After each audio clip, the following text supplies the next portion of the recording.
agradecemos a Beatriz. Pasan 23 minutos de las 9 de la mañana y nos adentramos en temas de salud porque los casos de varicela aumentaron un 62% respecto al año pasado. Además, se abrió el registro de iniciativas de salud mental en todo el país. En los últimos días se firmó un acuerdo con Brasil también para instalar un CTI allí en Rivera para atender a recién nacidos. Vamos a conversar de todos estos temas con Fernanda Nossar, directora general de salud. Bienvenida a Subrayado, iba a decir arriba gente. También. Vengo en la noche. ¿Cómo le va? Bien, Gracias. también. Bueno, ¿por qué se está dando este aumento de casos de varicela? Bueno, la varicela primero es una enfermedad que circula habitualmente de manera endémica, se mantiene siempre en niveles bajos. A diferencia de hace varias décadas que hablábamos mucho de varicela y todos transitábamos por esta infección, la vacunación ha generado que se convierta en una enfermedad que no tiene brotes a destacar. Pero en general todos los años hay determinado número de brotes. En particular este año se destaca que comparativamente con el año pasado son mayor el número. De ahí lo que nosotros hicimos es analizar qué está pasando con esos brotes, por qué han sucedido.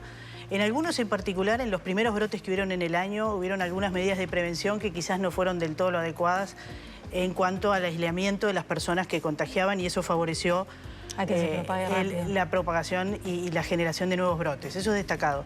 Y además, cómo es la cobertura vacunal o qué grupos poblacionales son los que tienen más infecciones. Y en ese sentido también se destaca que son personas que no tienen la cobertura con las 2 dosis o que no tienen el antecedente de haber cursado la infección. Entonces están inmunológicamente predispuestas. Si bien el número es mayor, últimamente se han contenido adecuadamente y bueno, lo estamos observando también el genotipo de varicela que circula, que es el genotipo vacunal, así que en ese sentido estamos bien.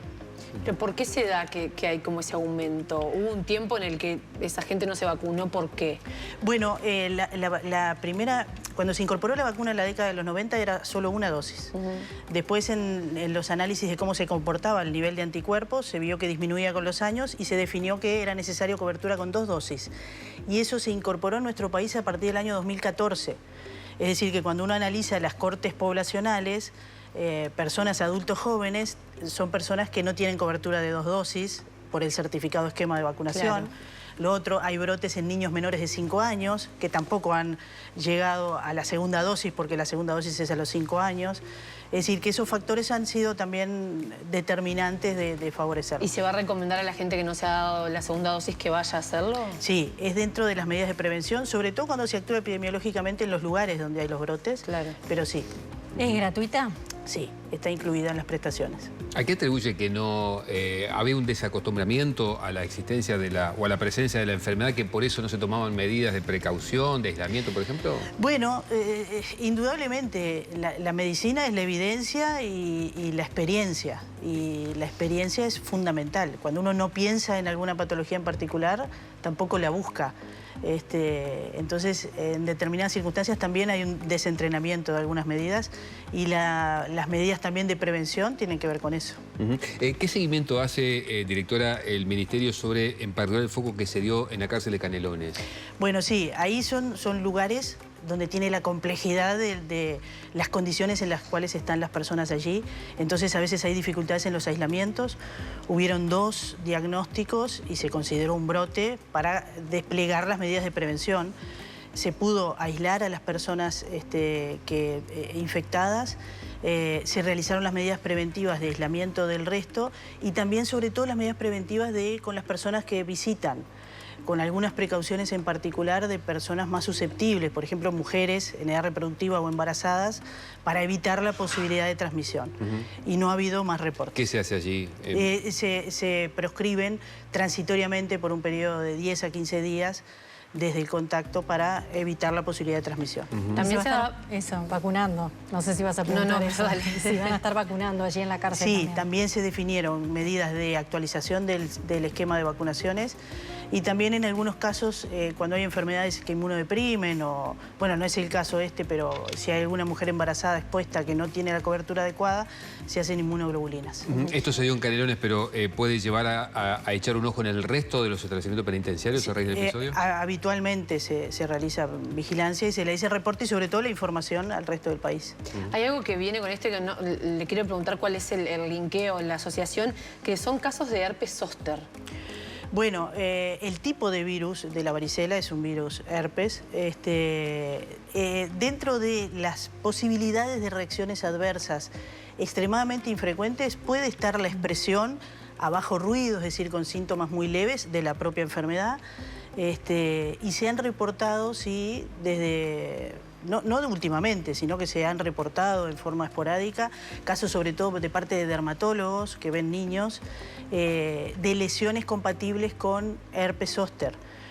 Lo que desde farmacovigilancia eso se observa y se analiza para ver si existe la posibilidad de causa-efecto, de concluir que se trata de un efecto adverso de la vacunación. Porque esto no pasaba tan frecuentemente antes. Sí, no pasaba o no se reportaba, quizás no se prestaba tanta atención. Hubieron reportes y esos reportes lo que nosotros estamos haciendo y hacemos longitudinalmente es, en cada caso en particular, analizar cuándo fue la vacunación, cuándo es la expresión de esa lesión en la piel y buscar la detección, que eso lo estamos haciendo ahora, eso sí lo hemos incorporado, de captar algunos de esos efectos, de esas personas con ese efecto secundario para tomar muestras de esas lesiones a ver si se trata efectivamente de un herpes zóster y además si se trata del mismo genotipo vacunal, claro, que porque ahí sí podríamos digamos, concluir la causa-efecto. Claro, porque si no la gente no se va a querer vacunar contra la varicela porque me va a salir la culebrilla. Exactamente, que es la clásica es complicado culebrilla. de combatir. Es la clásica culebrilla. Y tiene un periodo de duración autolimitado. Y hay otra enfermedad que se puede confundir también con la varicela, que son los llamados moluscos. ¿De qué se trata? No tiene la misma expresión a nivel de la piel. En general no. ¿Qué son? No, los moluscos corresponde a otro tipo de infección, viral también, de fácil transmisibilidad, contacto piel a piel, pero no tiene el mismo tipo de lesión que el virus de la varicela. Ahora, discúlpeme, directora, brevemente vuelvo con esto del análisis que está haciendo de el posible efecto de la vacunación con esto de la culebrilla. ¿En qué están los estudios? ¿En qué términos se encuentran? Sí, en breve vamos a tener la conclusión de eso que les decía, de genotipificar algunas personas que sean captados con las lesiones para ver si corresponde al mismo tipo de virus vacunal. Y también una cosa a destacar es que las vacunas en diferentes etapas desde años atrás han habido diferentes reportes y también nosotros estamos haciendo el análisis cronológico de a cuál vacuna corresponde. Hay diferentes laboratorios, compramos por el fondo rotatorio a través de la OPS, pero a su vez los distribuidores de las vacunas pueden ser diferentes empresas y eso también lo analizamos porque puede haber ciertas variantes. Cuando tengamos concluido ese análisis causa-efecto, porque últimamente se está hablando mucho de este tema, que va a ser en estos días, lo vamos a estar informando. Pese a eso, igual se recomienda la vacunación contra la varicela. Porque aún si termináramos concluyendo que es factible la posibilidad de que ese efecto secundario sea causado por la vacunación que haya recibido, han sido casos leves y está indicado realizar la segunda dosis y son autolimitados con una expresión mínima. ¿En todas las edades está recomendada la segunda dosis? Bueno, en el certificado de esquema de vacunación, la vacuna se recomienda al año y a los 5 años. En general, desde que se incorporó en el certificado, la mayor parte de la población está vacunada, más del 95%. Pero cuando se analizan brotes, por ejemplo, y ahí detectamos personas, por ejemplo, nacidas antes del 2014, ahí recomendamos la vacunación. Doctora, para ir cerrando con este tema, yo me agarro mi cosito azul, ¿no? ¿Cómo es mi esquema de vacunación? Y me doy cuenta que tengo una. ¿A dónde voy? Al cualquier vacunatorio, María Elena. Ahí es una cosa importante que te iba a decir. No es tan fácil encontrar tu cosito azul. Por lo menos yo ya no lo encuentro. Y ahora es digital, además. Además, por lo menos para mí, ya está tan doblado que está todo deshecho. Es digital, hay un sistema electrónico y nosotros lo vamos a disponibilizar ahora para que uno pueda acceder con sus datos y visualizar en forma electrónica. ¿A partir de cuándo? En breve lo vamos a tener, el sistema de información del Ministerio está trabajando fuertemente y en estos días lo vamos a tener disponible. ¿Y cómo va a ser con la cédula? Con la cédula, sí. A través de la página del MSP. De tal manera que uno pueda acceder a su esquema de vacunación. Bien. Hablando de vacunación, doctora, situación COVID en Uruguay, ¿cómo la define? Bueno, muy estable, lo cual no deja de uno estar siempre observando, ¿no? La circulación de los virus COVID actualmente en este periodo del año es muy baja, representa el 2% del total de virus respiratorio, lo cual no es un elemento para decir, bueno, estamos libres de COVID. ¿Por qué? Porque en general se caracteriza por, después de la primavera, empezar a circular más comparativamente con el resto de los virus. Y sí se destaca lo que ustedes ya han escuchado, que se han detectado en nuestro país algunos genotipos del virus, denominados Frankenstein y Nimbus, que ya venían detectándose desde la India, se habían detectado en Brasil, en Argentina, y nosotros lo detectamos hace 2 semanas. ¿Eso genera preocupación o no? Bueno, preocupación por ahora no, porque tenemos los datos de cómo se comporta clínicamente. Los cuadros no son más graves, son de características leves como el resto de los cepas que vienen circulando. Queda abarcado por la vacuna que estamos recibiendo. Exacto. Sí hay un planteo teórico por ahora, porque todavía eso no se ha visto como un comportamiento poblacional, de que adquieren más fácil infectividad. La transmisión entre personas podría ser, en teoría, más fácilmente transmisible. Doctora, usted dice un 2% y uno se pregunta, es el desconocimiento, ¿pero se está testeando a la gente? ¿O es bueno, tenés un cuadro de gripe, dolor de garganta? ¿No? Muchas veces... O sea, ¿es real ese 2%? Es dentro del muestreo, es igual al valor del porcentaje de los otros virus. Nosotros tenemos un sistema de vigilancia epidemiológica, una red de laboratorios que pertenecen a esa red de vigilancia que se inscriben en todo el país, y el Laboratorio de Salud Pública recibe muestras de todos esos laboratorios que en general toman muestras de todos los cuadros respiratorios. Obviamente siempre corresponden a una muestra poblacional, pero en la proporcionalidad representan el 2%. ¿Ha variado el comportamiento de las infecciones respiratorias en los últimos tiempos? Antes, no sé, uno lo asociaba más al mes de julio y era ahí, y ahora aparece junio, julio, agosto, septiembre, ¿no? Y hay varios focos. Bueno, por ejemplo, el COVID tiene un comportamiento diferente, estacional. Claro. Y nosotros ahora, dentro de las condicionantes esas que estabas describiendo, hemos definido prolongar un mes más la campaña de vacunación del VRS y de la gripe, justamente por esa cronología que estás describiendo. Comenzaron a circular un poquitito después, en las semanas epidemiológicas que se denominan, o en la etapa del año, y entonces, viendo ese comportamiento de corrida estacional en el tiempo, es que extendimos la campaña de vacunación. ¿Quedan dosis cuántas? Bueno, quedan menos de 70.000, superamos las 500.000 hace un tiempo. Directora, yo le quiero preguntar, veo que cada vez que vemos noticias que llegan desde la República Argentina, en particular de Buenos Aires, esto va a pasar acá, hay que tener cuidado. Y le consulto particularmente por el tema fentanilo en Argentina, casos de robos, de ampollas, situaciones que han terminado a nivel de la justicia. En salud pública, ¿se hace un seguimiento? ¿A raíz de eso se ha incrementado las inspecciones, los controles en los diferentes centros asistenciales? Bueno, nosotros tenemos un sistema de control, de registro y de control de calidad de los laboratorios de medicamentos que es estricto, que ha sido catalogado de muy buena calidad. Nosotros lo que hicimos con lo que planteabas de Argentina, sí, primero hubo el reporte de alerta.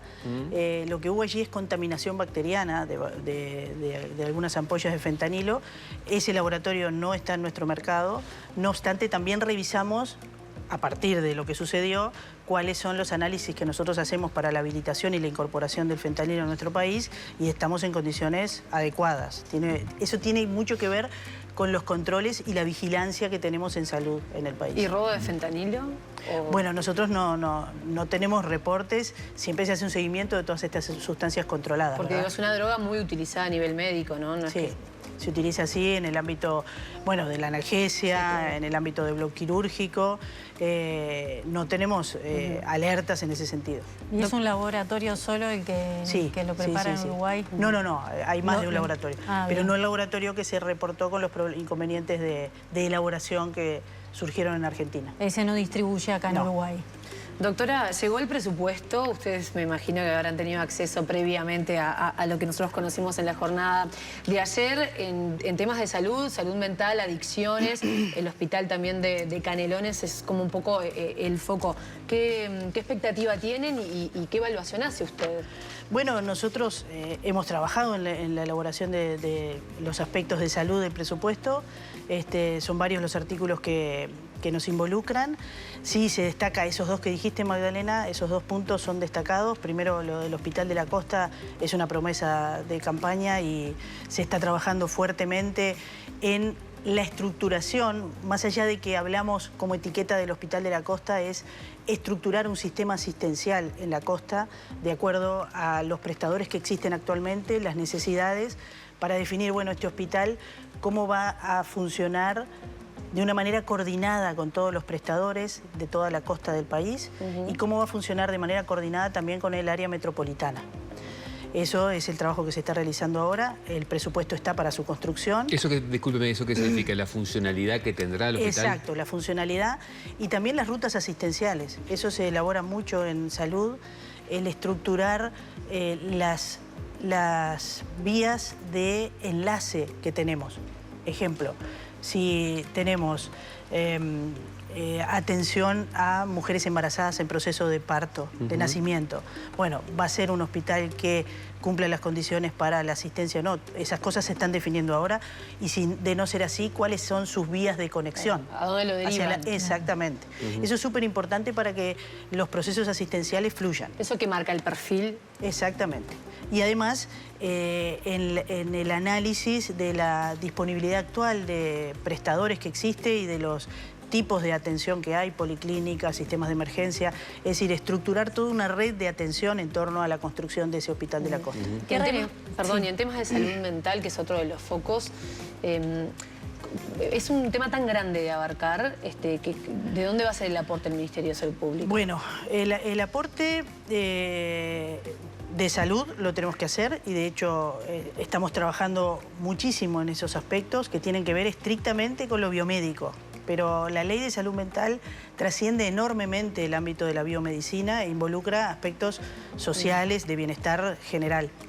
En lo que tiene que ver con lo biomédico, nosotros tenemos una ley que especifica estructuras asistenciales claras, dispositivos de atención, que lo que intentan es llevar o trasladar esta centralización en centros de atención a la atención de la salud mental desde el ámbito comunitario mayormente, es decir, la reinserción de las personas en el ámbito comunitario. Para eso nosotros tenemos definidos desde el 2019 normativas que especifican dispositivos de atención ambulatoria, dispositivos de rehabilitación, casas de medio camino, estructuras o funcionamiento en conjunto con Ministerio de Vivienda, con Ministerio de Educación y Cultura, con INJU. ¿Para qué? Para que entre todos estructurar sistemas de rehabilitación. Por ejemplo, pongo ejemplos que ya funcionan y que nosotros estamos en este avance hacia la implementación total de la Ley de Salud Mental, potenciándolo. Por ejemplo, hay un programa de INJU que se llama Ni Silencio Ni Tabú, que aborda aspectos psicoemocionales de jóvenes, que da un sostén psicoterapéutico, pero que además da otras estructuras de reinserción cultural, de conexión social.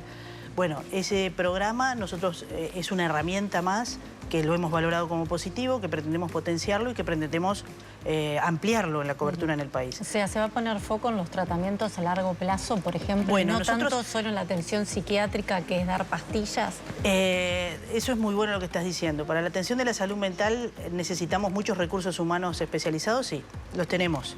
Los tenemos que redistribuir mejor y algunos tenemos que potenciar su formación. Necesitamos medicamentos, ni que hablar, pero más necesitamos una estructura social adecuada y desestigmatizar, todos involucrarnos en esto. Por ejemplo, si yo hablo de suicidio, el sistema de salud tiene mucho que ver con la atención de las personas que transitan por procesos de depresión o de angustia que pueden llevar a ese desencadenante. Cuando hablo de la atención de intentos de autoeliminación, el sistema de atención tiene mucho que ver con eso. Pero eso es la punta, es la expresión final de una cantidad de cosas que sucedieron antes que quizás socialmente no estamos preparados aún para darle la respuesta adecuada. Y ese va a ser el foco. Ese va a ser el foco, que parece que uno desenfoca de salud cuando no hablamos de cosas biomédicas específicas, pero sí es muy importante hablar de la conexión social. Y de hecho eso es una estrategia de salud, hablar de la conexión social, de las redes de sostén, de que cada uno de nosotros pueda tener alguna herramienta, puede ser una app, puede ser saber cómo reaccionar o a quién conectar cuando detectás algún factor de riesgo o algo que te enseñaron de vulnerabilidad en otra persona. Eso se estructura desde la educación, estamos trabajando con ANEP en analizar la posibilidad de incorporación de aspectos curriculares que tienen que ver con esto. Los docentes son agentes de salud extremadamente valiosos que detectan factores de riesgo, pero que muchas veces no tienen la salida, no terminan el circuito, es decir, que necesitan estructurarse en el sistema, qué respuesta le damos a eso que detectamos. Es decir, hay una infinidad de elementos. Además de lo de salud, además nosotros estamos trabajando, por ejemplo, en tiempos de espera. Por ejemplo, que ante el requerimiento de una atención especializada en salud mental, el tiempo no supere lo necesario. porque ahí nos perdemos una oportunidad. Estamos trabajando en indicadores, en desarrollar una estrategia en salud específicamente que tenga como objetivo evitar el siguiente intento de autoeliminación, porque de los datos que tenemos del 2024, del 100% de las personas que intentaron, más del 50% ya tenían antecedentes de haberlo hecho. Que se llega tarde, digamos. Entonces. Es decir, que tenemos una ventana de oportunidad de acciones que tenemos que hacer diferentes, indudablemente. Fernanda, la frazada es corta, como se dice siempre. ¿Qué faltó? Bueno, uno si es por pedir, podríamos pedir para todo muchísimo. Hay una realidad que hay muchas cosas de gestión que tenemos que readecuar. Y quizás podremos, en eso que faltó, que me pones en ese paredón de decir que faltó, adecuarnos y funcionar mejor. Somos un país que muchas veces tenemos mucha disponibilidad de estrategias, de tecnología, de profesionales, pero quizás muchas veces muy fragmentados. Entonces, por eso es que hablo de la gestión. Tenemos que mejorar nuestra gestión con las cosas que tenemos, porque si no, cada uno nuevo que llega quiere innovar. Voy a desarrollar un nuevo dispositivo para... y no miro lo que hay. Por ejemplo, y ahí me dan el pie en esto de salud mental, esto que hemos denominado Acción País, que es un llamado literalmente a conglomerarnos a la participación de organizaciones, de profesionales, de gente que trabaja en salud mental. Hay muchísimos dispositivos desarrollados en todo nuestro país. Sin una normativa adecuada, sin conocerlos adecuadamente, sin aprovecharlos adecuadamente, eso es parte de la implementación de la Ley de Salud Mental. Aunque suene algo que como alejado de la medicina.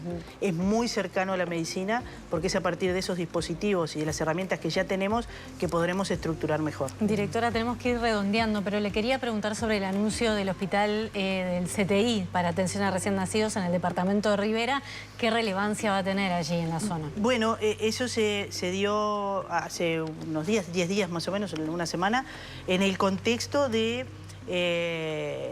el comienzo del funcionamiento de la Comisión Binacional de Salud. Las comisiones binacionales en la frontera de salud son una herramienta de gestión entre países extremadamente valiosas que facilitan la atención de un lado y del otro, es decir, que estructuran cómo son el plan de vacunación, cómo es el acceso a la atención, cómo es el acceso a medicamentos. Y en ese contexto también se anunció la instalación en el Hospital de Rivera de un CTI neonatal en el norte y en esa región en particular. Es una necesidad sentida que facilita y evita los traslados hacia el área metropolitana. Bien, Fernanda Nossar, directora general de Salud, Nossar. Muchas gracias por haber estado en Arriba Gente. Gracias a ustedes.